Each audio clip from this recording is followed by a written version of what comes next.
Welcome to Greenshine Farmers video blog about a family starting a farm and going back to the homestead lifestyle.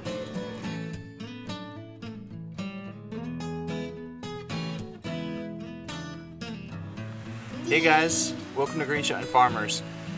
In today's episode we're going to talk about farming with kids. Now since we've started this whole farm operation down here, I think we moved down here when Odin was about 6 months, and so in this episode we're just going to kind of go through some of tips and strategies, things we use to still get things done on the farm while also, engaging with our kids. So, like for right now, we're moving compost, right? Now I can move this compost a lot faster by myself, but Odin really loves helping me, and so even though it takes a little bit longer, it's really rewarding. I mean, this is like teaching him how to farm.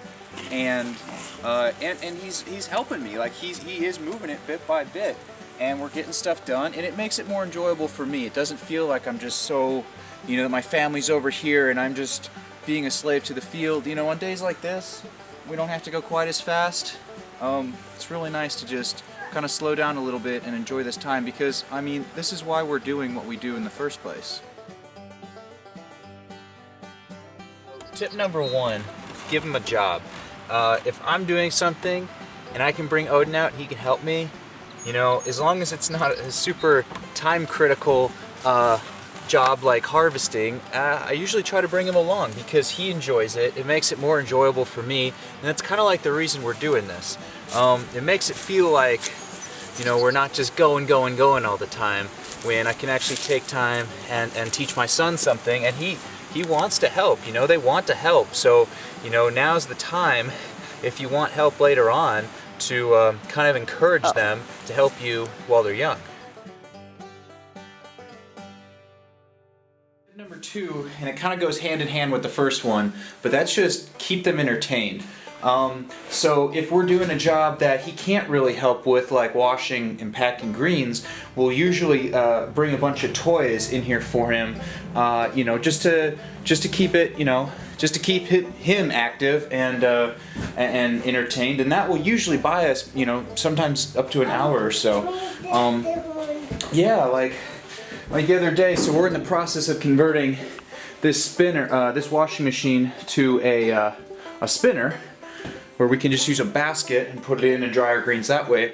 And Odin and I worked on it on Sunday, and he had his little tools out here and he was helping me do all the things, and he loved it, and we got a lot done. So yeah, tip number two is just, if you don't really have a project that they can participate in, make sure they have toys and snacks to keep them happy.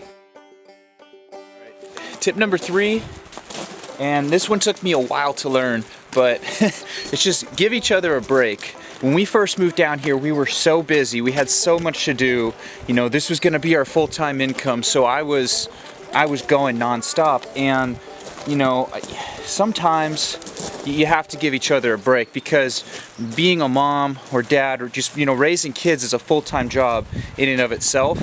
And sometimes if the other person's just, you can tell they're overwhelmed, the kids screaming their head off, take that break, come in and kind of, tag team it, give the other person a chance to just, step outside and get some fresh air, because, it can be a lot. When you're really in it, it can be a lot. So tip number three, just remember to give each other a break. Tip number four is let them know what to expect. This is key. Especially once they get to the age where they understand what you're saying, letting them know kind of what the day is going to look like. If you have to run to town and run some errands, kind of give them a heads up that that's what you're going to be doing. It really helps them kind of just, that way they don't just feel like they're being pulled this way and that. So, tip number four, just make sure you let them to know what to expect. Alright, tip number five, create a comfortable living situation. We did our best. We moved down here. This general store is from the 1890s, so it needed a lot of work. We didn't have running water, we didn't have flushing toilet, no insulation, so it was cold. We were we were using this wood-burning stove to cook our food for the first month and to keep warm. So, that was tough, and we got through it because I think the romanticism of it all, made it to where it was fun, and we were just okay with roughing it. But if you want to be in this for the long haul, you really have to give your family a comfortable living situation so that reducing unnecessary stress. Farming is stressful enough, so you don't want to compound that by having a really difficult living situation. Okay, tip number 6. Reach out to other families in the area. We're really fortunate, and a big reason why we moved down here is there's a huge homesteader community in western North Carolina, but especially in the town of Marshall where we live. And he's got friends right up the street, so they do like a kid swap where their kid will come over here on one day and then Odin will go over there, and so you want them to be able to socialize, and it just makes life so much more richer when you can connect with other families. One thing that's important with farming with children is to reach out and find a community. We've used the library. That's a good resource. There's also just a bunch of other different groups. Something where your kid can play with other kids and you can get off the farm, or your homestead, or just if you live in the country in general. It's a bit different than living in the city, because in the city you have so many things so close. The farm, it's full on, and you're here on the farm all the time. All right, tip number 7, remember to take care of yourself. Farming with kids can be difficult, and one of the difficulties is you tend to give the farm all your attention, or your kids all your attention, and make sure they're eating good and healthy and washed and cleaned and well exercised and everything. But then you forget, oh, I need to do those things for myself. So self-care is also a very important thing to do. You need to make sure that you have a good mental space, as well as taking care of yourself physically. Tip number 8 is to designate a family day. Just making sure that you are taking time to actually step away, get away from the farm. It's really hard to do because you don't feel like you can afford it. But I'm telling you right now, you can't afford not to. You will burn out if you just go 7 days a week, 16 hours a day.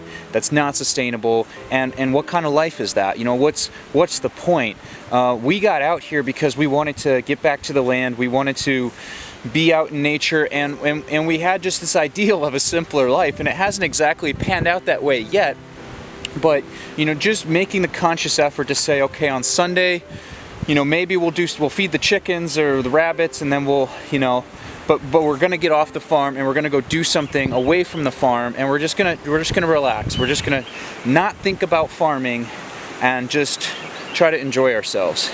That's really important, because if you don't give yourself that time, and you're just going to, you're going to end up resenting your work, and then you just won't be around.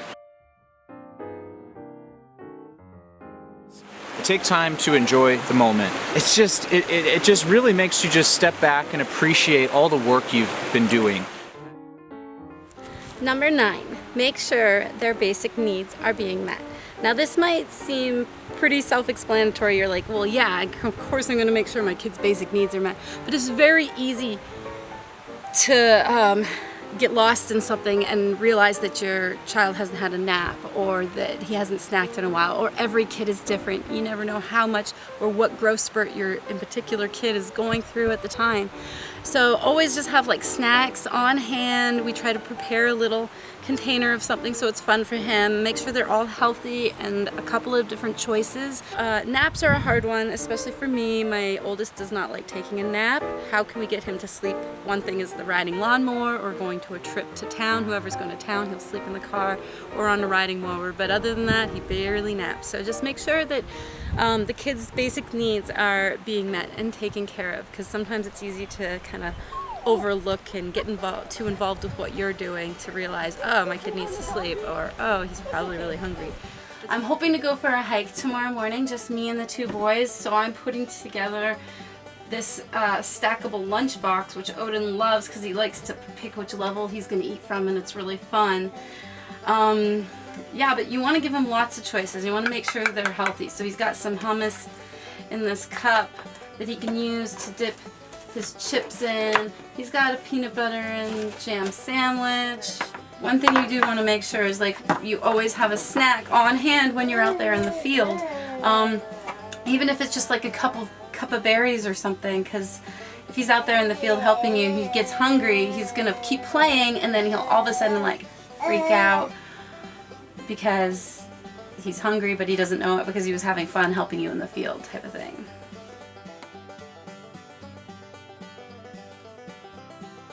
Tip number 10. Wait until you have the farm set up before you have kids. Now, this is like, in our situation, that just wasn't an option, but, it's funny when we woofed, when we were just learning about farming, the first farm that we worked on was, a small family farm just like this. Hey, buddy, be careful. Hey! Be careful, bud. That's a little close. That's too close, buddy. You don't want to fall in here. I know, you want to throw the stick in? Okay, you want to throw the stick for Rio? Alright. Throw the stick for Rio. Go get it, Ro! He didn't see it. He didn't see it. Throw another one. Here's a good one. Throw this one for him. Go get it, Rio! Oh. Anyway, one tip that he gave us was get the farm started, then have kids. Well, we had Odin while we were still living in Chicago. We had no money, and to me it was kind of like, we need to start this now or we're not going to do it. So ideally, yes, you want to have your farm set up, you want to have your systems in place, you want to have positive cash flow before you decide to start a family. But if you don't, you can disregard this tip. It might be, of course, it's going to be easier to start a farm when it's maybe just you two, and you can both just work on the farm full time. But in another sense, though, having kids, it does something to your brain. I know when we found out that we were pregnant with Odin, something changed, something clicked in my brain, and I became like super focused, super dialed in, because I felt like, like I didn't have a choice. Like I had to really get everything together and be super efficient and focused with my time if I wanted to make this work. So, like I said, it's not necessary, but yeah, obviously if you guys can both work on the farm full time, you'll probably get a lot more done than if it's only one of you.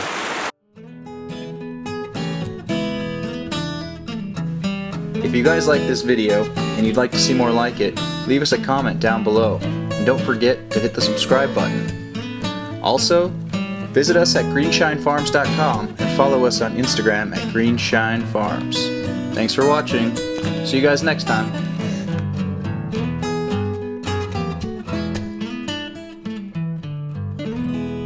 Do you like being a farmer? Yeah. What kind of things do you do? They rainbow and rainbow trailer. Oh yeah?